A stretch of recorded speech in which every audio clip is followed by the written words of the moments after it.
On m'a demandé ce soir de vous parler sur le thème suivant, purifiez-vous et sanctifiez-vous.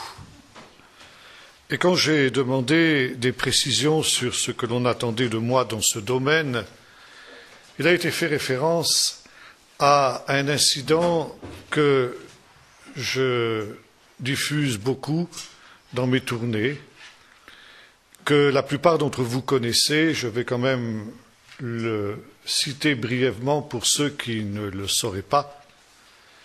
Il s'agit d'un incident qui est arrivé à un de nos amis qui habite la région de Bordeaux, qui est entrepreneur de travaux de son État, et qui, il y a 3 ans de cela maintenant, un peu plus, était en train de travailler sur un bulldozer pour défricher un terrain sur lequel il devait ensuite construire un bâtiment.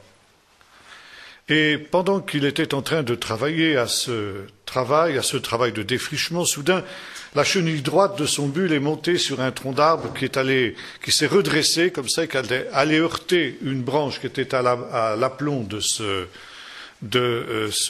la cabine de ce frère. Et sur cette branche, il y avait un nid de frelons asiatiques qui est directement tombé dans la cabine du frère. Le frelon asiatique est un animal extrêmement dangereux.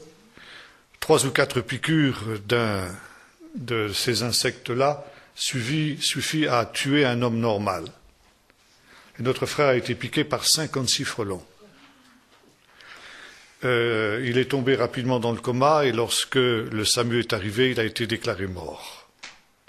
Il est resté 4h30 en état de mort clinique. Et alors qu'il se trouvait dans l'ambulance qui le ramenait à l'hôpital, soudain, un miracle s'est produit, il s'est réveillé. Sa femme l'attendait à l'hôpital, croyant qu'il était mort. Et lorsqu'il est arrivé à l'hôpital, il a pu expliquer à sa femme ce qui s'était passé. Quand il avait perdu connaissance, il avait été transporté à une vitesse extraordinaire dans un lieu magnifique que dit-il, il ne pouvait pas décrire. On ne peut pas le décrire avec des mots humains. Vous savez, c'est aussi ce que nous dit l'apôtre Paul, qui lui aussi avait fait une expérience de ce type et qui dit que dans ce lieu, il a entendu des paroles qu'il est interdit à un homme de répéter. Mais, dit-il, j'ai entendu la voix de Dieu qui m'a dit ceci, tu vas retourner sur la terre. Et notre frère a dit non, Seigneur, je suis trop bien ici, je veux rester. Le Seigneur dit si, tu vas retourner sur la terre, parce que c'est moi qui t'ai amené dans ce lieu pour te confier un message pour mon Église. Tu vas lui dire que je reviens bientôt et qu'elle n'est pas prête, qu'elle ne se réjouit pas de ce que je reviens. Tu vas lui dire que je viens pour chercher une épouse et non pas une prostituée. Tu vas dire que le problème de l'Église, c'est justement qu'elle a été envahie par les soucis de la vie et qu'il faut qu'elle se purifie, qu'elle se sanctifie et qu'elle remette les véritables priorités dans sa vie. Purifiez-vous, sanctifiez-vous, c'était le message par conséquent que notre frère avait reçu. Ceux qui connaissent cette histoire savent aussi que notre frère a eu l'occasion, au cours d'un voyage en Israël qu'il a fait peu de temps après, de rencontrer 2 autres croyants messianiques qui, eux aussi, avaient fait exactement la même expérience que lui et qui avaient entendu, ce qui est extraordinaire, exactement le même message mot à mot de la bouche de Dieu. C'est dire qu'il s'agit là de quelque chose de très important. La Bible nous dit que toute chose sera établie sur la déposition de 2 ou de 3 témoins. Et Dieu a permis que ces 3 hommes, qui ne se connaissaient pas, qui vivaient à des milliers de kilomètres les uns des autres, puissent se rencontrer pour partager l'expérience qu'ils avaient faite et pour ainsi vérifier que c'était véritablement une parole de Dieu. Et quand je repensais à ces choses, quelque temps plus tard, je me souvenais aussi de ce que Jésus disait à ses disciples qui allaient à Emmaüs le matin de Pâques. Notre frère tout à l'heure a parlé du fait qu'il aime se souvenir que nous sommes encore dans la période de Pâques. Nous sommes encore dans la fête de Pâques. C'est aujourd'hui commence le dernier jour de la fête de Pâques biblique dans l'État d'Israël. Et le soir de Pâques, donc, 2 disciples, nous raconte l'évangile de Luc, se rendaient dans le village d'Emmaüs à, disons, 12-15 kilomètres de Jérusalem environ. Et vous vous souvenez que Jésus va s'approcher d'eux sans qu'ils le reconnaissent. Et Jésus s'étonne de les voir tristes en disant « Mais qu'est-ce qui vous arrive ?» Et ces 2 hommes disent à Jésus « Mais est-ce que tu es le seul qui, habitant Jérusalem, ne sache pas ce qui s'est produit ces jours-ci? Quoi donc ?» dit Jésus. Eh bien, au sujet de Jésus de Nazareth, qui était un prophète puissant devant Dieu et qui a été crucifié.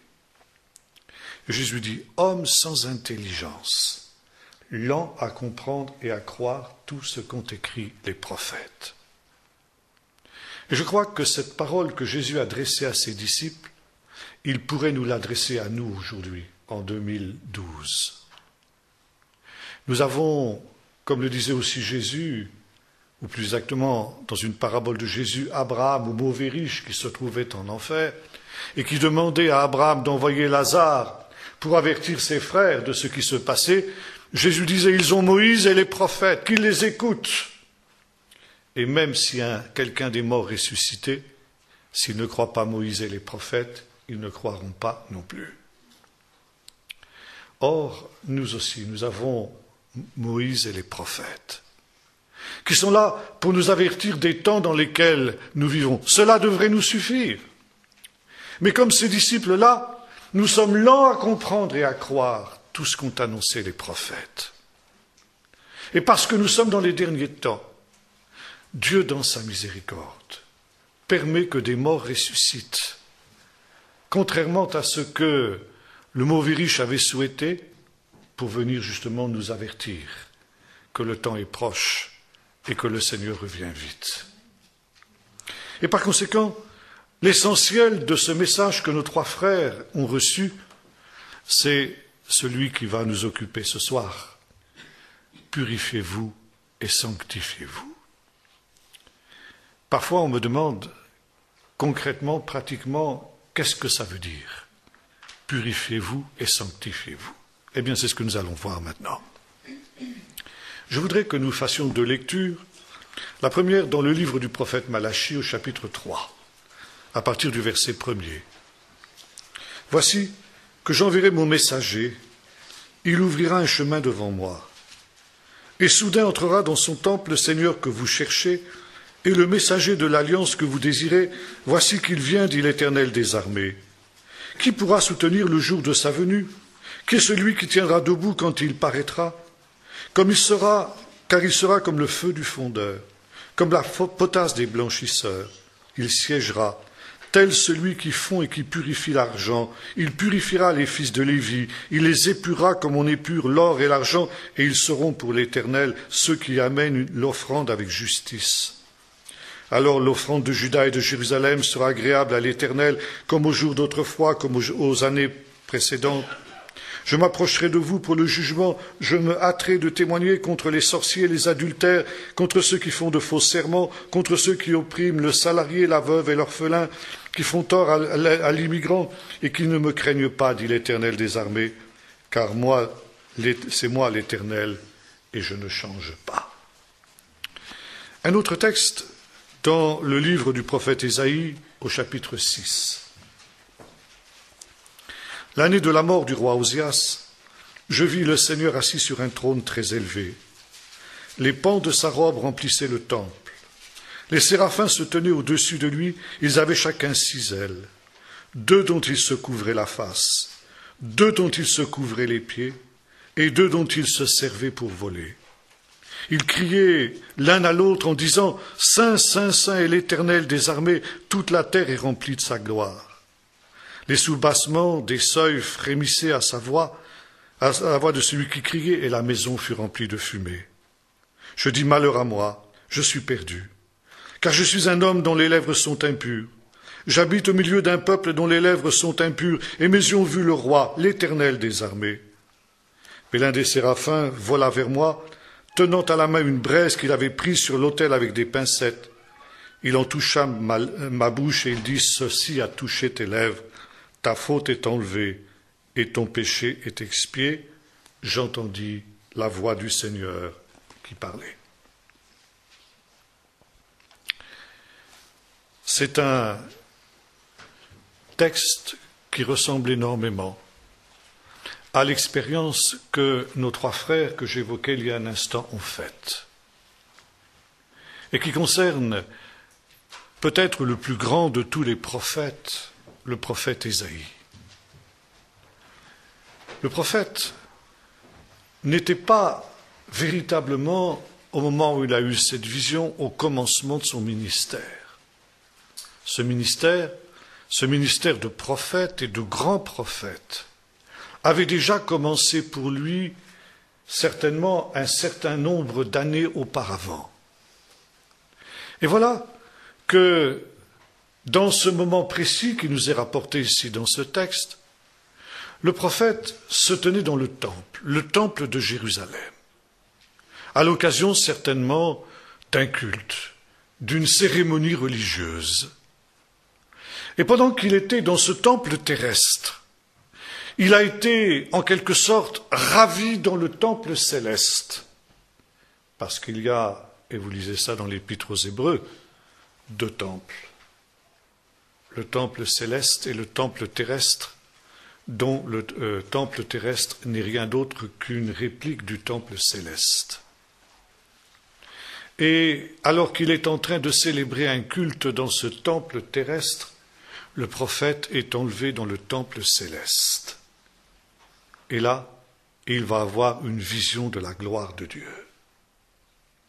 Il va entrer dans la présence de Dieu. Et soudain, il voit ce trône élevé, sur lequel le Seigneur est assis, et sur lequel il règne sur toutes les œuvres de ses mains. Et autour de ce trône, il voit des êtres célestes qui sont appelés ici des séraphins. C'est une traduction de l'hébreu tsroufim, qui vient du mot letzaref, brûlé, consumé. Les séraphins sont des êtres ardents, des êtres de feu, des flammes de feu. Et ces êtres de feu sont autour du trône de l'Éternel. Et ils sont en quelque sorte les protecteurs de la majesté divine, de telle sorte que rien de souillé ni d'impur ne puisse approcher de la gloire et de la majesté de Dieu. Et ces êtres qui sont ardents, brûlants, consumés par la sainteté de Dieu, ils ont, nous est-il dit, 6 ailes, 2 qui leur servent pour voler, 2 qui leur servent pour se couvrir les pieds, et 2 dont ils se servent pour se couvrir la face. Pourquoi se couvrir la face? Parce qu'ils n'osent même pas regarder Dieu. Pourtant, ce sont des êtres saints. S'ils n'étaient pas dépositaires de cette sainteté, ils ne pourraient pas être dans cette proximité de Dieu, ils ne pourraient pas être dans cette présence de Dieu. Et pourtant, Dieu est tellement saint qu'ils ne peuvent même pas regarder le Seigneur, bien qu'ils soient eux-mêmes des êtres saints. De la même manière qu'aucun être humain ne peut regarder le soleil, même les créatures célestes ne peuvent pas regarder Dieu. Et il ne cesse de proclamer nuit et jour, nous dit, c'est notre texte, la triple sainteté de Dieu. Saint, saint, saint est l'Éternel des armées. Toute la terre est remplie de sa gloire. Et ce qui frappe le prophète dans cette vision céleste, c'est cette manifestation, cette révélation de la sainteté de Dieu. Et devant cette révélation, le prophète est saisi de crainte. Et comme le dit ici notre texte, il s'écrie « Malheur à moi, je suis perdu, car à l'inverse de ces créatures célestes, je suis un être impur. J'habite au milieu d'un peuple dont les lèvres sont impures, et mes yeux ont vu le roi, l'Éternel des armées. » Comme je l'ai dit tout à l'heure, Ésaïe était déjà prophète. Déjà, il était un saint homme de Dieu. Mais lorsqu'il se trouve placé devant la présence même de Dieu, il prend conscience que bien qu'étant déjà sanctifié, il est encore un être impur. Et que par conséquent, il n'a pas sa place dans ce lieu saint. Il ne peut pas tenir dans la présence de Dieu. Comme le dit le psaume 1er, les pécheurs ne résistent pas au jour du jugement, pas plus que les pécheurs dans l'assemblée des justes. Et c'est alors que le prophète réalise qu'il a besoin d'une purification. Il est déjà pur, mais pas encore assez. Vivant au milieu de ce peuple impur qu'était le peuple d'Israël et qui en cela était semblable à tous les autres peuples, il avait l'impression qu'en tant que prophète, il était beaucoup plus pur, beaucoup plus saint que ne l'était le peuple, et c'est vrai. Et en se comparant au reste du peuple, il n'était certainement pas mécontent de lui-même. Mais lorsqu'il se trouve devant la présence de Dieu, alors il prend conscience que malgré tout ce qu'il a déjà pu acquérir, il est encore loin du compte. Il est encore loin de ce que Dieu attend de lui pour qu'il puisse demeurer et habiter dans la présence de Dieu.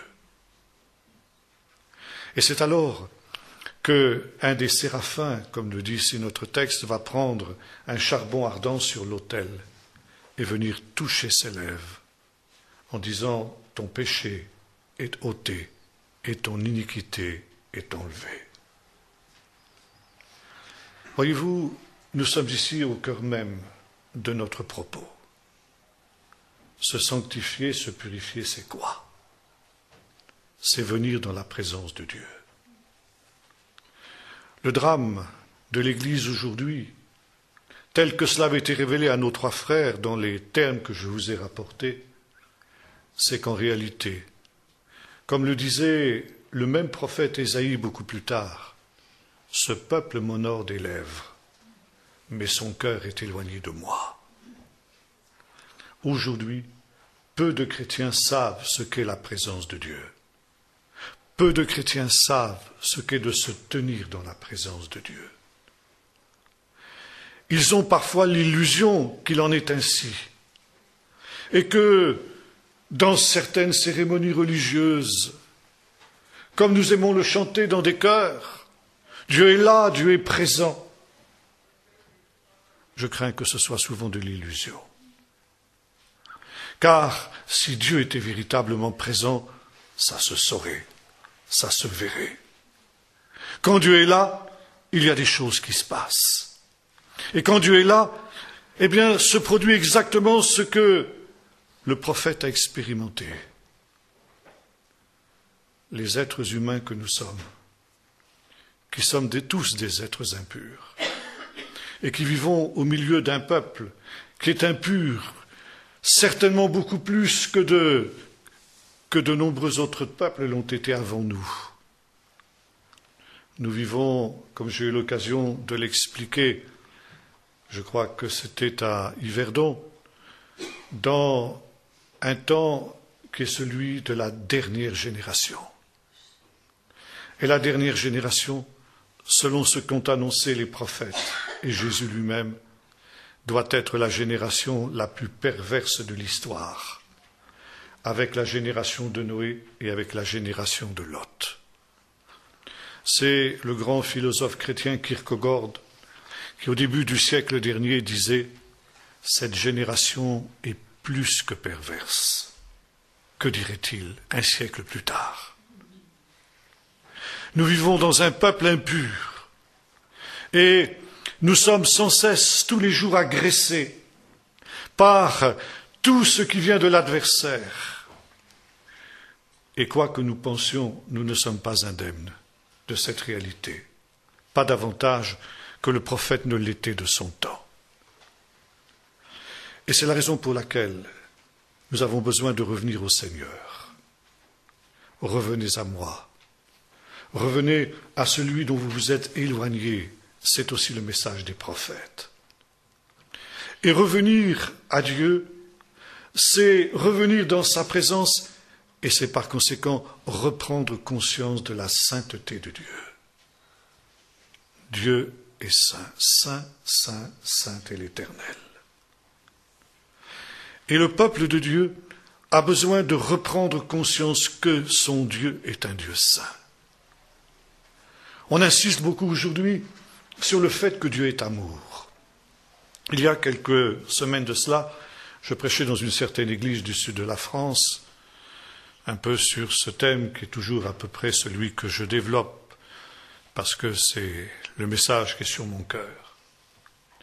Et après les quelques jours de retraite que j'avais fait dans cette église, me sont revenus des bruits selon lesquels certains de mes auditeurs étaient allés voir un ancien pour dire à peu près ceci: « Oh, monsieur Taubois, il exagère peut-être un peu quand même.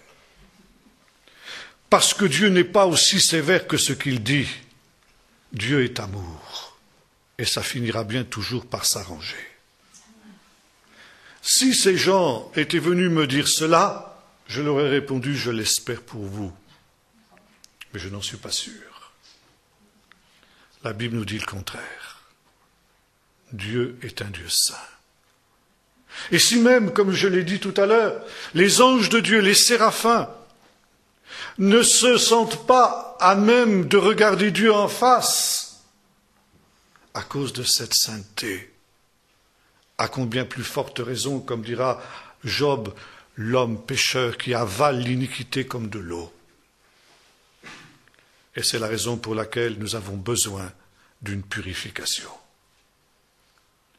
Nous avons besoin que le Seigneur agisse en ce qui nous concerne, comme il avait agi pour le prophète, et que l'ange de Dieu vienne nous purifier.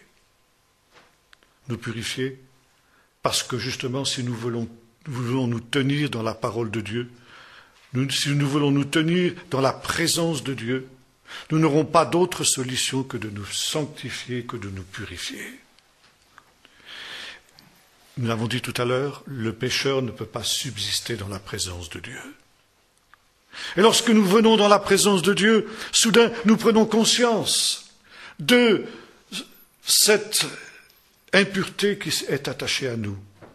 Peut-être ce que nous ne discernions pas jusqu'alors, ce que nous ne voyons pas, ce que peut-être nous minimisions en disant « Oh, tout le monde le fait, tout le monde est comme ça, c'est comme ça que ça se pratique aujourd'hui. » Soudain, eh bien, nous prenons conscience, quand nous venons dans la présence de Dieu, en face de la sainteté de Dieu, que ce qui nous semble sans importance est aux yeux de Dieu, au contraire, d'une extrême importance. Le péché est une chose grave aux yeux de Dieu. Et si nous voulons continuer à marcher dans le péché, si nous voulons continuer à vivre dans le péché, alors Dieu nous retirera sa présence, Dieu nous retirera son esprit. Vous vous souvenez de David, qui après son péché avait soudain pris conscience de la gravité de sa faute, alors qu'il avait essayé de la minimiser, et qui dans le psaume 51 dit « Ne me retire pas ton Esprit Saint ». C'était le risque. Ou David se sanctifiait, se repentait de son péché, mettait sa vie en ordre devant Dieu, ou bien Dieu lui aurait retiré son Esprit Saint et Dieu l'aurait rejeté. Comme disait un grand homme de Dieu du passé qui s'appelait Donald G., qui était un Britannique, et c'est pourquoi il avait cette expression, le Saint-Esprit est un gentleman. Et quand il se retire, il ne claque pas la porte. Il part sur la pointe des pieds. Et on ne se rend pas compte qu'il est parti. Et beaucoup aujourd'hui vivent dans l'illusion, s'imaginant que le Saint-Esprit est avec eux, et comme le disait le Seigneur à une des églises de l'Apocalypse, en fait, je suis à la porte et je frappe. À la porte, ça veut dire dehors. Et aujourd'hui, nous nous trouvons dans ce temps où le peuple de Dieu n'est plus conscient même de la gravité du péché. Et le prophète, dans le livre du prophète Malachie aussi, rappelle une vérité essentielle. Je suis l'Éternel et je ne change pas. C'est quelque chose aujourd'hui qu'on a oublié. Nous étions tout à l'heure à nous entretenir avec un frère et j'évoquais ce verset. Dieu dit qu'il ne change pas. Et c'était le message central du réveil lorsque le réveil est venu au début du siècle dernier. Les premiers pionniers de ce réveil réaffirmaient que Dieu était le même, hier, aujourd'hui, éternellement, qu'il ne changeait pas, que ses promesses étaient les mêmes, que Dieu était capable de faire aujourd'hui ce qu'il avait fait autrefois, mais que ses exigences aussi n'avaient pas changé, elles étaient les mêmes. Et que si nous voulions voir la gloire de Dieu, il fallait nous soumettre aux exigences de Dieu. Aujourd'hui, le changement a été érigé en valeur dans notre société. Que dis-je en valeur? En idole. Les hommes politiques nous proposent constamment des changements. Mais ce ne sont pas seulement les hommes politiques qui nous proposent le changement. Il faut que dans l'Église aussi les choses changent, dit-on. Parce que le monde est en train de changer et il faut par conséquent que nous nous adaptions aux changements qui sont à l'œuvre dans le monde. Et dernièrement, il y a déjà bon nombre d'années en fait, un pasteur dans une certaine ville de France avait annoncé une conférence sur ce thème, changer l'homme et changer Dieu. Il osait dire tout haut ce que beaucoup pensent tout bas mais n'osent pas affirmer. Sous prétexte d'adapter l'Évangile aux évolutions qui sont celles de notre monde, on est en train de le transformer et de voir apparaître un autre Évangile. Comme je le disais à mon frère tout à l'heure, si nous parlons de changement, quand on change de quelque chose, c'est parce qu'on n'est pas content de ce qu'on a. C'est parce qu'on espère recevoir quelque chose de mieux. Et c'est parce que l'on va échanger contre ce nouveau-là et quelque chose qui n'est pas bon ou quelque chose qui est imparfait. Si nous éprouvons le besoin de changer l'évangile pour un autre évangile, c'est donc que cet évangile-là n'était pas bon. Et c'est pourquoi la parole de Dieu nous rappelle que Dieu ne change pas. Aujourd'hui, le monde s'enfonce de plus en plus dans le péché, dans le mal, dans la révolte contre Dieu. Mais ce n'est pas pour autant que Dieu abaisse ses exigences. Ses exigences restent les mêmes. Ses commandements restent les mêmes. Jésus a dit qu'aussi longtemps que le ciel et la terre subsisteront, il ne disparaîtra pas un seul iota, un seul trait de lettre de toute la parole de Dieu. Et par conséquent, celui qui touchera, qui modifiera le plus petit de ses commandements, sera appelé le plus petit dans le royaume de Dieu. L'Éternel ne change pas, ses exigences et ses commandements ne changent pas. Dieu attend de nous le même standard moral, le même standard spirituel que celui qu'il attendait de nos pères. Et Dieu ne va pas accepter nos excuses en nous disant « Oui, mais je vivais dans une génération qui était impure », comme le dit ici le prophète. Il y a dans la parole de Dieu une comparaison qui est faite entre la dernière génération, cette génération perverse dont je parlais tout à l'heure, plus que perverse en citant Kierkegaard. Il y a un parallèle qui est fait avec la génération de Noé. Jésus dit, ce qui arriva au temps de Noé arrivera aussi au temps du Fils de l'homme. Et la génération de Noé était une génération perverse et corrompue. C'était une génération qui était marquée par deux choses, la violence que nous retrouvons dans notre temps et le fait que toute chair avait corrompu sa voix, ce qui est un euphémisme pour dire toute chair avait abandonné sa conduite sexuelle normale. Et on était arrivé à l'homosexualité généralisée. On sera bientôt à ce stade-là dans notre société. Et Dieu dit, parce que justement cette génération a mis le comble au péché, alors je vais la détruire. Mais Noé trouva grâce aux yeux de l'Éternel. Pourquoi? Dieu lui dit, parce que je t'ai vu juste dans ta génération. Les rabbins, les commentateurs juifs ont noté cette expression, juste dans ta génération. Qu'est-ce que ça voulait dire? Pourquoi le Saint-Esprit a-t-il souligné le fait que Noé était juste dans sa génération? Est-ce que dire il est juste, ça ne suffit pas? Non. Parce que justement, la justice de Noé était un contraste absolu avec la dépravation des gens de son temps. Et ça veut dire que malgré le fait que Noé vivait dans une génération corrompue, il était resté juste. Il avait su rester juste. Dieu ne nous dit pas, la parole de Dieu ne nous dit pas à quel prix il avait gardé cette justice. Mais le fait est qu'il ne s'était pas laissé gagner, qu'il ne s'était pas laissé influencer par cette iniquité au milieu de laquelle il vivait. Et les sages ont dit, le fait que l'on vive dans un environnement corrompu n'est jamais une excuse aux yeux de Dieu pour être à un niveau inférieur à ce qu'il attend de nous. Or, la génération de Noé était une génération aussi, et là je reviens à ce que disaient nos frères, qui était une génération qui mangeait, buvait, se mariait et mariait ses enfants.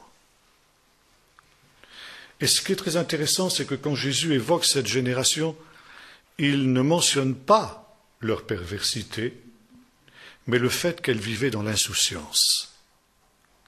Manger, buvaient, se marier, marier leurs enfants, ça veut dire continuer à mener la vie de tous les jours, bien qu'ils aient eu des avertissements. Noé les avait avertis. La construction de l'arche qui se prolongeait pendant un long temps était aussi un avertissement permanent pour ces gens-là. Et pourtant, ils n'avaient pas voulu se laisser avertir, ils n'avaient pas voulu changer leur mode de vie, ils avaient continué à vivre égoïstement pour eux-mêmes.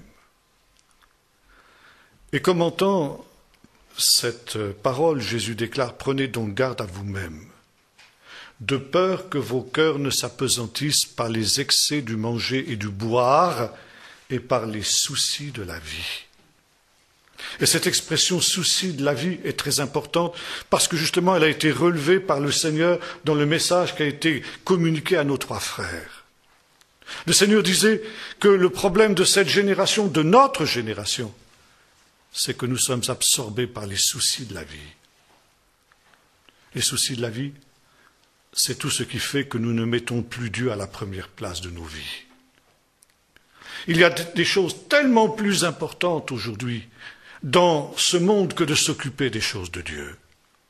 Il y a des choses tellement plus attrayantes, tellement plus agréables que d'assister à une réunion de prière, par exemple. Et beaucoup de chrétiens, de plus en plus, tels les chrétiens des églises historiques, ne sont prêts à abandonner la maison de Dieu pour un oui ou pour un non. Il y a quelques années de cela, avec notre organisation Keren, nous avons fait venir en France un frère pasteur palestinien de l'église de Bethléem. Et ce frère est pasteur d'une église qui connaît la persécution au sens propre du terme. L'église en question a été plastiquée 14 fois. Le pasteur est tombé dans des embuscades 4 fois, on lui a tiré dessus.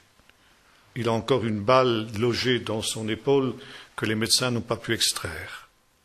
Son frère, quand il s'est converti à Jésus-Christ, a été assassiné à coups de machette par ses voisins. Et quand j'ai rencontré ce frère pour la première fois, l'église était en deuil car deux jeunes filles, deux sœurs de 18-20 ans, qui venaient de se convertir quelques mois plus tôt, venaient d'être retrouvées égorgées dans leur lit. Et ce frère est venu en France, nous avons organisé une tournée pour lui, et à la fin de cette tournée, il était terriblement déçu de ce qu'il avait vu en France parmi les chrétiens. Et il a interpellé les chrétiens d'une manière très vigoureuse en ces termes. Vous, les chrétiens de France, l'évangile, qu'est-ce que ça vous coûte? Ça ne vous coûte rien. Et vous dites, aujourd'hui je n'irai pas au culte parce qu'il fait trop chaud. Et le dimanche suivant, vous dites, aujourd'hui je n'irai pas au culte parce qu'il fait trop froid.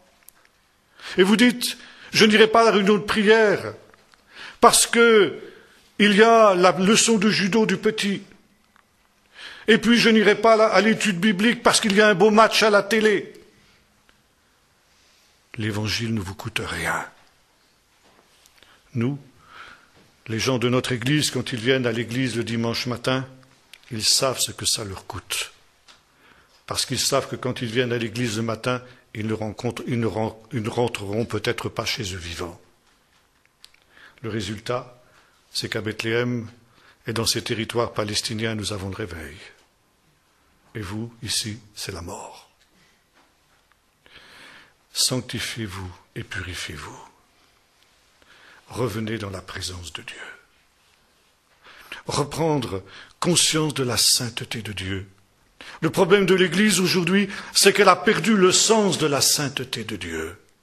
On a oublié que Dieu était un Dieu saint. Et on a oublié que pour pouvoir nous tenir dans la présence de Dieu, il faut nous sanctifier. La suite de notre texte nous dit ceci. Lorsque le charbon de l'ange a touché les lèvres du prophète, j'entendis la voix de Dieu qui parlait. Ça ne veut pas dire que Dieu ne parlait pas auparavant. Ça veut dire que simplement, le prophète n'entendait pas Dieu qui parlait. Et ce n'est que lorsqu'il a été purifié, ce n'est que lorsqu'il a été sanctifié, qu'à nouveau il a pu entendre la voix de Dieu. Aujourd'hui, nous vivons dans un temps très particulier. Et c'est notre frère, le regretté professeur Jacques Ellul, qui a déclaré ceci: nous vivons dans un temps du silence de Dieu. Un temps où Dieu se tait, où Dieu ne parle plus. Alors quand on dit cela dans beaucoup d'églises évangéliques, charismatiques et autres, on dit mais c'est pas vrai. On entend constamment des choses extraordinaires. Comme disait un de nos frères à Emmanuel, celui qui a été piqué par les frelons, qui visitait une église. Quand il a eu donné son témoignage, celui que j'ai rapporté brièvement, le pasteur de cette église lui a dit « Oh, je ne crois pas ton histoire. Parce que tu sais, nous avons des plans pour évangéliser le monde entier pendant le XXIe siècle. Donc Jésus ne peut pas revenir avant la fin de ce siècle. D'ailleurs, nous avons eu des prophéties qui nous ont dit ça. » Dieu ne peut pas se contredire. Et là, justement, nous voyons ce qui nous est dit ici. On peut prendre ses propres pensées pour celles de Dieu. Et ce n'est que lorsque nous revenons dans la présence de Dieu que nous pouvons éprouver les esprits et nous pouvons éprouver si la parole de Dieu, si les paroles qui nous sont données sont de Dieu, si ce sont des pensées d'hommes. J'ai entendu la voix de Dieu qui parlait. Comme disait le professeur Jacques Ellul, si Dieu parlait, ça se saurait. Mais aujourd'hui, Dieu se tait. Nous sommes dans la situation qui est décrite dans le psaume 74 en particulier. Nous ne voyons plus de signes, plus de prophètes. L'ennemi a rugi dans ton saint temple. Ce temple dans lequel se trouvait le prophète et qui a finalement été souillé, qui a été profané, dont le Saint-Esprit s'est retiré comme un autre prophète l'a vu quelques siècles plus tard, le prophète Ézéchiel, quand il a vu la cavode, la gloire de Dieu, qui sur un char quitter le temple sans ostentation. Et le peuple continue à dire, mais c'est ici le temple de l'Éternel, le temple de l'Éternel, le temple de l'Éternel. Et Dieu n'était plus là, et il ne le savait pas. Et ça, c'est la situation la plus tragique dans laquelle on peut être. Dieu se tait, et comme le disait Jacques Ellul, c'est la pire situation qui puisse être. C'est la situation qu'aucun croyant véritable ne peut supporter. Dieu se tait, c'est déjà le début du jugement. L'enfant de Dieu peut tout supporter de Dieu, y compris son jugement, y compris une parole de condamnation. Mieux vaut une parole de condamnation que le silence de Dieu.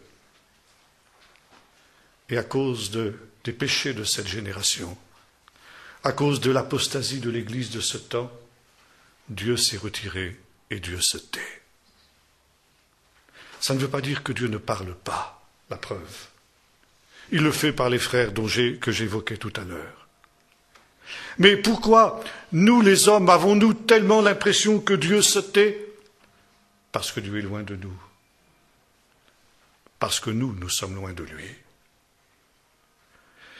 Nous voulons être proches des hommes de ce temps. Et nous voulons imiter les hommes, soi-disant pour leur apporter l'Évangile. Et en fait, il est plus important pour nous que nous soyons proches des hommes que nous soyons proches de Dieu. Il y a un choix à faire. Le message du réveil autrefois était justement « sanctifiez-vous ». Sanctifiez-vous, ça veut dire soyez séparés.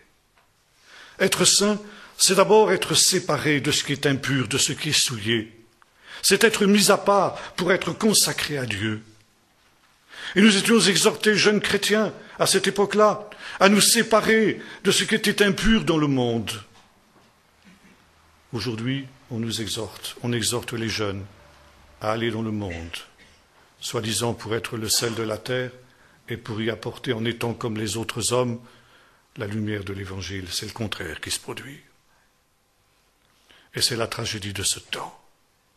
Dieu parle. Mais le peuple de Dieu est incapable de l'entendre. Et même lorsque Dieu parle, d'une manière que j'évoquais tout à l'heure, parce que comme les disciples d'Emmaüs, nous sommes devenus lents à comprendre et à croire tout ce qu'ont écrit les prophètes, à tel point que nous ne voulons même plus prendre en compte la parole de Dieu. Dans les églises évangéliques aujourd'hui, et même dans votre pays, il y a des pasteurs qui ne croient plus à l'inspiration de l'Écriture, qui ne croient plus que la Bible est inspirée. Je ne parle pas seulement des pasteurs des églises historiques. Dans certaines églises évangéliques, on en est là. Et par conséquent, on est incapable d'entendre la voix de Dieu. Mais lorsque intervient cette purification, dont le prophète avait été l'objet de la part de ce séraphin, alors, non seulement les lèvres sont purifiées, mais également les oreilles s'ouvrent, et on devient alors capable d'entendre la voix de Dieu. Ceci a touché tes lèvres. Tout à l'heure, j'évoquais ce verset du prophète, « Ce peuple m'honore des lèvres, mais son cœur est éloigné de moi. » Ça, c'est quelque chose, c'est un diagnostic que le Seigneur pourrait prononcer sur l'Église de ce temps, sur l'Église de cette génération. C'est vrai que l'on honore le Seigneur des lèvres, mais le cœur est éloigné. Et c'est pourquoi il faut que nos lèvres soient purifiées, pour que ce qui est extérieur corresponde avec ce qui est intérieur. Une des marques de l'apostasie du temps de la fin, selon ce que Paul dit à Timothée, c'est que les hommes auront l'apparence de la piété, mais ils auront renié ce qui en fait la force. Et c'est la raison pour laquelle il faut que tout notre être soit purifié, l'intérieur et l'extérieur. Que notre piété ne soit pas seulement une piété d'apparence, une piété extérieure, mais quelque chose qui corresponde à une réalité profonde, à une communion réelle et véritable que nous aurons avec le Seigneur quand nous marchons et quand nous vivons dans sa présence. Se sanctifier, ça veut dire se séparer. de quoi avons-nous besoin de nous séparer? J'évoquerai un autre texte d'un autre prophète, le prophète Agé, qui posait la question suivante: est-ce le temps pour vous d'habiter dans des demeures lambrissées, alors que ma maison est en ruine? C'est une parole qui a été donnée au moment du retour de l'exil, alors que le peuple avait entrepris de reconstruire le temple, et puis devant les difficultés qui s'étaient accumulées devant l'entreprise, ils s'étaient découragés. Et la construction du temple avait été abandonnée, et chacun avait construit sa propre maison, ça veut dire s'était occupé de ses propres affaires, délaissant la maison de Dieu, délaissant le service de Dieu, et notamment pour se construire des maisons luxueuses, des maisons lambrissées. Eh bien, nous sommes exactement dans cette situation de nos jours. Comme je le citais ces jours derniers, dans certaines églises où je passe, il n'y a même plus de personnes volontaires pour nettoyer le lieu de culte. Et certaines églises, et pas des moindres, parfois des églises de 200 ou 300 membres, sont obligées de payer un païen ou une païenne de l'extérieur pour venir nettoyer la salle de culte. Chacun s'affaire pour sa propre maison, et la maison de Dieu est abandonnée. J'étais dans un centre missionnaire il y a quelques jours de cela, et ce centre qui a envoyé des missionnaires un peu partout dans le monde me disait, le responsable de ce centre en tout cas me disait, aujourd'hui nous avons dû supprimer notre école de missionnaires parce qu'il n'y a plus de volontaires en France. Plus personne ne veut se consacrer pour partir en mission. Alors il y avait juste un couple de Brésiliens qui étaient en train de se former pour partir sur les champs missionnaires où les Français ne voulaient plus aller. Chacun s'affaire à sa propre maison, à ses propres affaires, à sa propre réussite. Et par conséquent, se désintéresse du royaume de Dieu. Et c'est la raison pour laquelle le peuple de Dieu n'attend pas que le Seigneur revienne. On est tellement bien ici, vous comprenez. Avec tous ces joujoux, ces gadgets électroniques, la télé, Internet, les téléphones portables, les jeux électroniques. Surtout, Seigneur, ne reviens pas trop vite pour venir mettre la pagaille dans ce beau paradis dans lequel nous sommes installés. Les vacances, l'idolâtrie des vacances, mille et une choses, qui sont ce que justement le Seigneur appelait les soucis de la vie. Les soucis de la vie qui ont pris la première place dans le cœur de nombreux chrétiens et qui font qu'ils ne se réjouissent pas que le Seigneur revienne et ils oublient la chose essentielle qui est de se préparer à la rencontre du Seigneur. Il y a un danger d'embourgeoisement spirituel, un danger d'installation dans ce monde. Et l'installation dans ce monde nous fait redescendre au niveau religieux, ce niveau qui est celui d'une piété d'apparence qu'évoquait l'apôtre Paul. Alors nous pouvons nous trouver dans la situation de cette église d'Éphèse que le Seigneur aussi reprenait dans les lettres aux églises de l'Apocalypse. Je connais tes œuvres, elles sont plus nombreuses que les premières. Mais j'ai une chose contre toi, c'est que tu as oublié l'essentiel, tu as abandonné ton premier amour. Peut-être qu'aujourd'hui, les églises ont davantage d'œuvres qu'autrefois. Quand on regarde les activités de certaines églises, c'est impressionnant. Il y a toutes sortes d'activités qui sont multipliées. Mais qu'en est-il de la communion véritable avec le Seigneur, de ce premier amour dont parlait justement le Seigneur? Se sanctifier, c'est aussi un autre élément extrêmement important qui n'est plus guère prêché dans beaucoup d'églises aujourd'hui, mourir à soi-même. Et cette mort elle-même, elle est au centre de la prédication de Jésus. Si quelqu'un veut venir après moi, qu'il se charge de sa croix, qu'il renonce à lui-même et qu'il me suive. Celui qui voudra sauver sa vie la perdra. mais celui qui perdra sa vie la retrouvera. Et Jésus dit cela, entre autres, en relation avec son retour. À cause justement de cela, un sera pris, l'autre laissé. Ce sera celui justement qui aura voulu sauver sa vie, qui sera laissé sur place. Le temple, j'ai parlé tout à l'heure du temple, c'est bien sûr le temple céleste, puisque le temple terrestre n'existe plus. Mais il existe un autre temple, l'Église, qui est le temple du Saint-Esprit, qui est composé non pas de pierres mortes, mais de pierres vivantes. Et de la même manière qu'au centre du temple, au centre du culte du temple, il y avait le sacrifice. De la même manière, au centre du culte de l'Église, il doit y avoir le sacrifice. Paul disait ceci dans l'Épître aux Romains, chapitre 12, « Je vous exhorte, frères, par les compassions de Dieu, à offrir vos corps en sacrifice saint, agréable à Dieu, ce qui sera de votre part un culte raisonnable. » Aujourd'hui, on veut sauver sa vie. Ça veut dire profiter de tout ce que ce monde peut apporter de positif, pense-t-on. Renoncer, ce n'est pas du tout dans l'air du temps. Renoncer, ce n'est pas ce à quoi nous exhortent les médias. Et par conséquent, les prédicateurs eux-mêmes hésitent à prêcher ce message, parce que c'est un message qui n'est pas populaire. Renoncer à soi-même, renoncer à satisfaire ses exigences, renoncer à satisfaire ses ambitions, ses plaisirs, pour se consacrer entièrement à l'obéissance au Seigneur, à faire la volonté de Dieu. Jésus disait, si le grain qui est tombé en terre ne meurt, il reste seul. Mais s'il meurt, il porte beaucoup de fruits. Et Jean-Baptiste, reprenant ce thème, disait, déjà la cognée est mise à la racine des arbres. Tout arbre qui ne porte pas de fruits est coupé, jeté au feu. Quels fruits portons-nous? Quels fruits portes-tu? C'est temps. Si le Seigneur revenait, est-ce qu'il trouverait du fruit dans ta vie? Et s'il n'y a pas de fruit, pourquoi n'y en-t-il pas? Parce que tu es peut-être comme ce grain de blé qui n'est pas tombé en terre et qui n'est pas mort.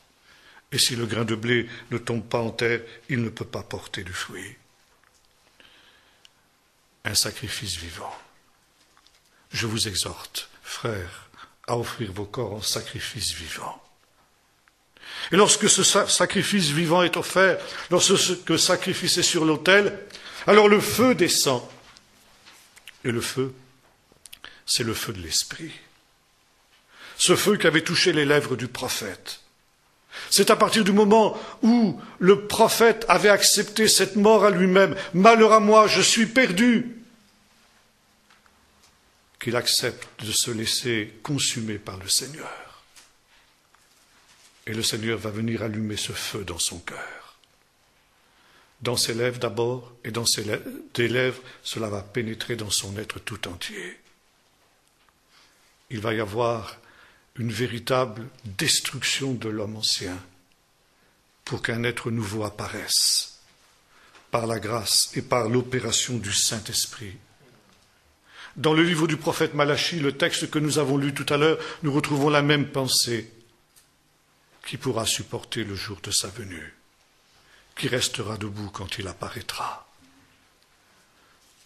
Eh bien, pour cela, le Seigneur envoie son messager, qui vient pour purifier son temple, qui vient comme un feu dévorant, et il purifiera les fils de Lévi, ça veut dire, il purifiera ceux qui officient dans le temple, avec un feu qui les fondra, afin qu'ils puissent offrir des sacrifices et des offrandes qui soient agréables à l'Éternel. Et lorsque notre corps a été placé sur l'autel, il faut que l'Esprit de Dieu vienne. Il faut que l'Esprit de Dieu descende. Et pour cela, il ne faut plus qu'il y ait le moindre domaine réservé dans nos vies. Si nous voulons garder quelque chose pour nous-mêmes, quelque chose qui n'est pas soumis à la volonté de Dieu, qui n'est pas abandonné à la volonté de Dieu, alors nous ne sommes pas un sacrifice vivant. Si nous voulons garder la maîtrise d'une partie même infime de notre vie, nous ne sommes pas un sacrifice vivant et le feu ne pourra pas descendre. Ce n'est que lorsque nous avons renoncé à nous-mêmes que le Seigneur peut accomplir cette œuvre de purification. Moïse disait autrefois à Israël, dans un cantique prophétique, parlant de ce qui allait arriver après sa mort, quand le peuple d'Israël serait rentré dans le pays promis et qu'il allait se trouver au milieu de l'abondance, il disait, Israël est devenu gras, il a regimbé et il a oublié le Dieu de son salut. Le drame de notre temps, c'est que nous sommes trop bien, nous sommes trop riches, nous sommes dans un trop grand confort.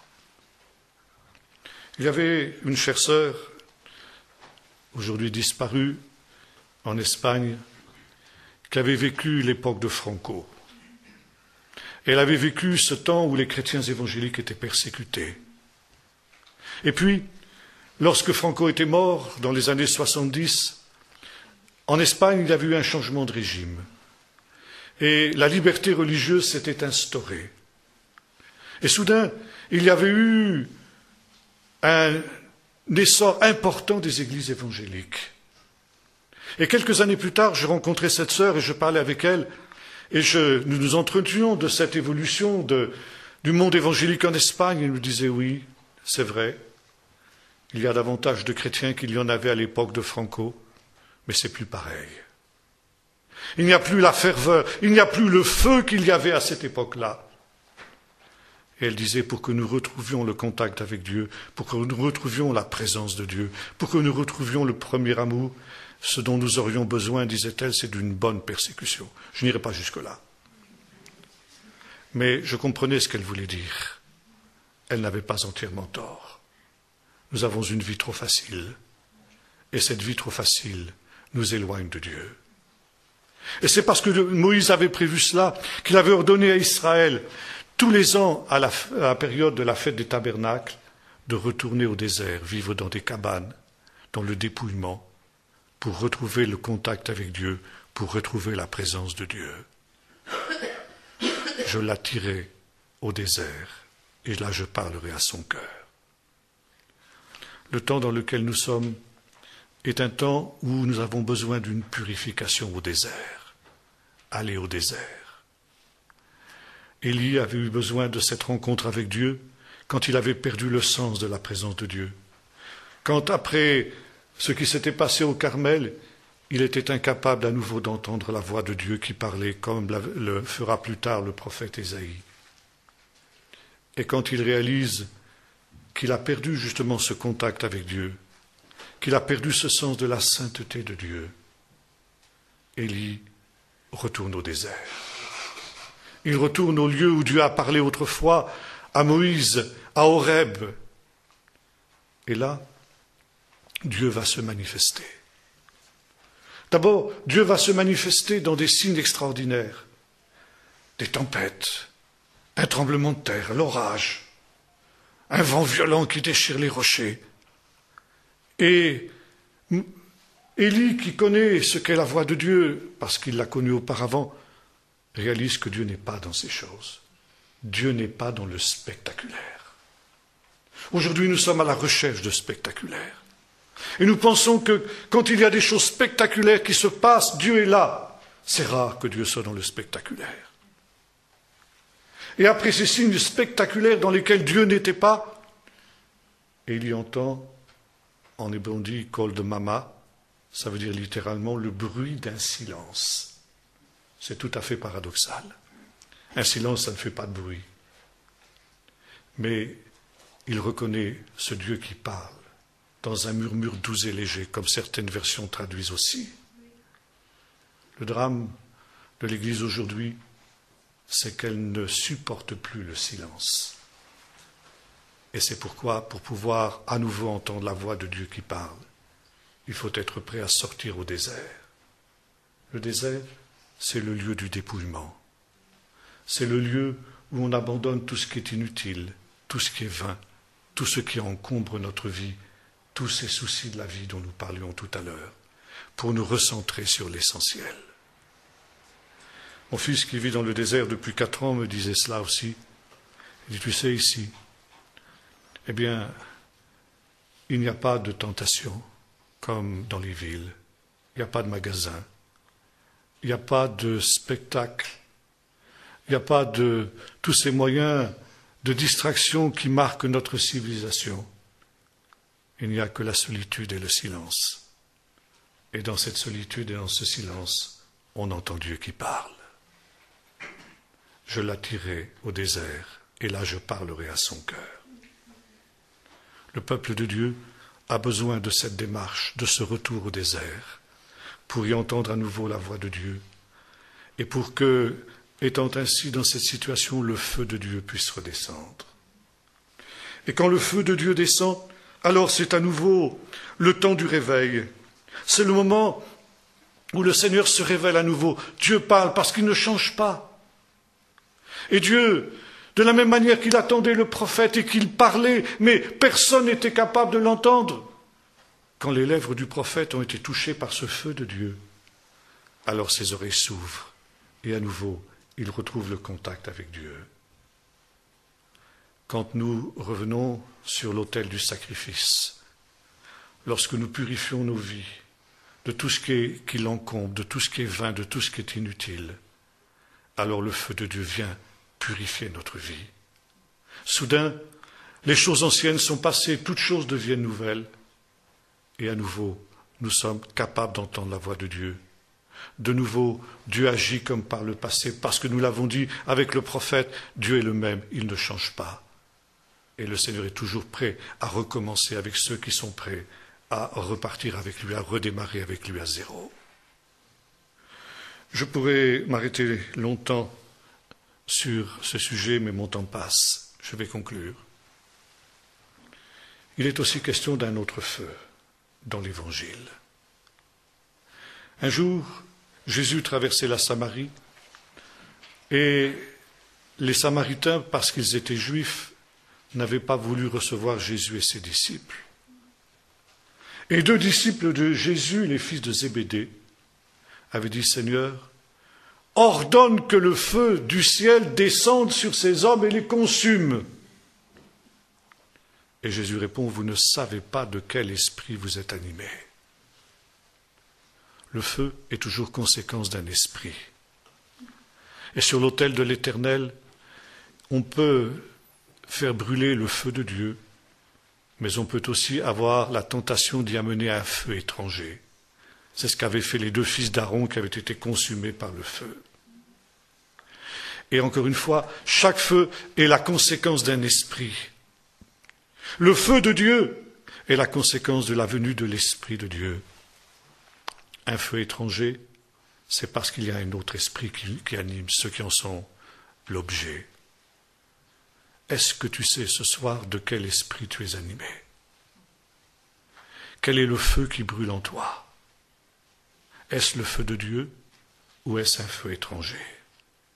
Est-ce le feu de Dieu ou est-ce le feu du monde que tu as plus ou moins accommodé avec un vocabulaire religieux, évangélique et biblique, mais qui finalement est en réalité un feu étranger, un autre évangile? Comment le savoir? Revenir dans la présence de Dieu. Refaire l'expérience du prophète Isaïe. Reconnaître la sainteté de Dieu, venir dans la sainteté de Dieu. Reprendre conscience que Dieu est un Dieu saint, et quand nous reprenons conscience que Dieu est un Dieu saint, tout change. Parce que nous ne pouvons pas rester dans la présence de Dieu sans nous sanctifier. Quand nous sommes dans la présence de Dieu, la purification et la sanctification, elles se réalisent automatiquement, ou bien alors nous sommes obligés de partir. Mais nous ne pouvons plus rester dans la présence de Dieu, dans cet état de tiédeur spirituelle que Jean dénonçait dans l'Apocalypse au sujet de l'église de Laodicée. Dans la présence de Dieu, il y a un choix décisif qui s'impose. Ou tu te sanctifies, et par conséquent, tu deviens bouillant, ou bien tu t'en vas, et tu es froid. Mais tu ne peux pas rester dans l'état de tiédeur spirituelle. Revenez à moi, et je reviendrai à vous. Je voudrais terminer par une dernière expérience qui m'a été rapportée par un pasteur que je visitais ces dernières semaines. C'est par conséquent quelque chose de tout récent. C'est un incident qui s'est produit en Allemagne, qui concerne une sœur. J'en ai parlé pour ceux qui ont assisté à mes réunions précédentes. Et comme je l'ai dit hier à Genève pour ceux qui étaient avec nous là-bas, j'ai dit que je le répéterai partout où j'irai pendant cette tournée en Suisse. Donc, pardonnez-moi si vous avez déjà entendu cette histoire, mais il y en a qui ne l'ont pas entendue. C'était une personne, une sœur en Allemagne, qui se rendait à son travail le matin au volant de sa voiture. Et soudain, elle a vu sur le bord de la route un monsieur bien mis, d'aspect sympathique, qui faisait de l'autostop. Elle avait pour principe de ne pas prendre aucun autostoppeur, parce qu'il y a eu tant de problèmes avec les autostoppeurs qu'on ne connaissait pas, que sa première réaction, ça a été de passer son chemin. Mais quelque chose l'a retenu. Est-ce que c'était l'aspect sympathique de ce monsieur, ou peut-être tout simplement l'Esprit de Dieu? Toujours est-il qu'elle a arrêté sa voiture et qu'elle a invité ce monsieur à monter. Il s'est donc installé à l'arrière de la voiture. La dame a redémarré et, après quelques minutes de trajet, le monsieur a ouvert la bouche et a commencé à parler. Et voici ce qu'il a dit. Déjà, les trompettes sont à la bouche. La dame était surprise. Elle dit quoi? Qu'est-ce que vous avez dit? Et le monsieur répète une deuxième fois. Déjà, les trompettes sont à la bouche. Alors la dame est de plus en plus intriguée. Elle dit, mais monsieur, mais expliquez-vous, qu'est-ce que vous voulez dire? Je ne comprends pas. Et une troisième fois, le monsieur, avec un ton grave et solennel, lui dit, déjà, les trompettes sont à la bouche. La dame était tellement impressionnée qu'elle s'est retournée pour regarder son interlocuteur. Et derrière, il n'y avait plus personne. Le personnage avait mystérieusement disparu. Alors vous imaginez le choc que cette personne a éprouvé. Elle a dû arrêter sa voiture, tellement elle était impressionnée, sortir prendre l'air, et puis retrouver ainsi ses esprits. Et elle est revenue vers sa voiture, elle s'est appuyée sur le capot pour essayer de reprendre son souffle. Et c'est alors que deux gendarmes à motocyclette, sont passés. Et ils ont vu cette femme qui était affalée sur sa voiture, ils ont cru qu'elle avait un malaise. Alors ils ont fait demi-tour, ils se sont arrêtés, ils disent, Madame, ça ne va pas, vous avez besoin d'aide, vous êtes malade. Ils disent, non, laissez-moi tranquille, tout va bien. Non, on voit bien que ça ne va pas. Alors, elle dit, si je vous dis ce qui se passe, vous allez me prendre pour une folle. Les gendarmes lui ont dit, mais dites quand même. Alors elle a raconté cette histoire. Et au fur et à mesure qu'elle racontait, elle voyait ces gendarmes qui changeaient de couleur et qui se mettaient à trembler. Et à un moment, elle s'est interrompue, elle dit, mais monsieur, vous êtes malade, ça ne va pas bien. Et les gendarmes ont dit, Madame, vous êtes la 6e personne qui nous dit ça ce matin. Déjà, les trompettes sont à la bouche. Et voyez-vous, cette expérience vient renforcer celle des 3 frères que j'ai évoqués au début de mon propos. Le Seigneur avertit son peuple que le temps est très court maintenant et que par conséquent cette exhortation à se purifier, à se sanctifier est une chose essentielle. Se sanctifier, nous l'avons dit, c'est se séparer des choses impures. C'est revenir dans la présence de Dieu. C'est être à nouveau capable d'entendre la voix de Dieu, être à nouveau capable de prendre au sérieux la parole de Dieu, parce que nous avons repris conscience de la sainteté de Dieu. Et par conséquent, accepter de se détourner des choses viles du monde pour nous consacrer totalement à la seule chose essentielle, servir Dieu avant son retour, afin d'être ses serviteurs que le Seigneur trouvera à l'œuvre quand il reviendra et auquel il pourra dire, c'est bien, bon et fidèle serviteur, tu as été fidèle en peu de choses, je t'en confierai de grandes, entre dans la joie de ton maître. Que celui qui est saint se sanctifie encore. Le prophète était saint, nous l'avons vu. Et pourtant, Dieu lui a montré qu'il fallait qu'il se sanctifie encore. Nous ne sommes pas arrivés. Comme disait un vieux cantique, va plus loin, même si tu te crois arrivé, tu n'es pas arrivé. Même si le Seigneur revient demain, eh bien, il y a un chemin encore qu'il faut faire avec lui. Que celui qui est pur se purifie encore. Et Paul disait à Timothée, si quelqu'un se conserve pur en s'abstenant de ces choses, il sera un vase d'honneur, utile à son maître et propre à toute bonne œuvre. Être un vase d'honneur qui aura sa place dans la Jérusalem céleste, dans le temple céleste. Parce que, comme nous le disions tout à l'heure avec cette parabole de Jésus, ayant été fidèle ici-bas dans les moindres choses, le Seigneur, dans la gloire, nous en confiera de grandes. Saint, Saint, Saint est l'Éternel des armées. Toute la terre est remplie de sa gloire. Prions maintenant. Seigneur notre Dieu, nous voulons ce soir prendre au sérieux d'abord ce qu'ont écrit Moïse, les prophètes, Jésus et les apôtres. Seigneur, cela devrait nous suffire si nous n'étions pas devenus nous aussi lents à comprendre et à croire tout ce qu'ont annoncé les prophètes. Et nous humilions, Seigneur, je m'humilie pour ma part de cette incrédulité qui est la nôtre. Parce que comme le prophète, nous vivons dans un milieu incrédule et pervers, une génération incrédule et perverse, une génération impure.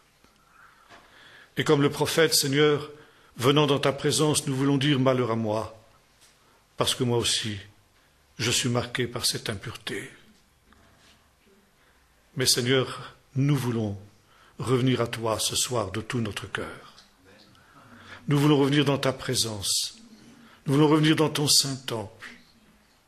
Et là, Seigneur, au risque d'être consumés par ta majesté, au risque d'être consumés par ta sainteté, nous voulons, Seigneur, nous offrir à toi en sacrifice vivant et saint.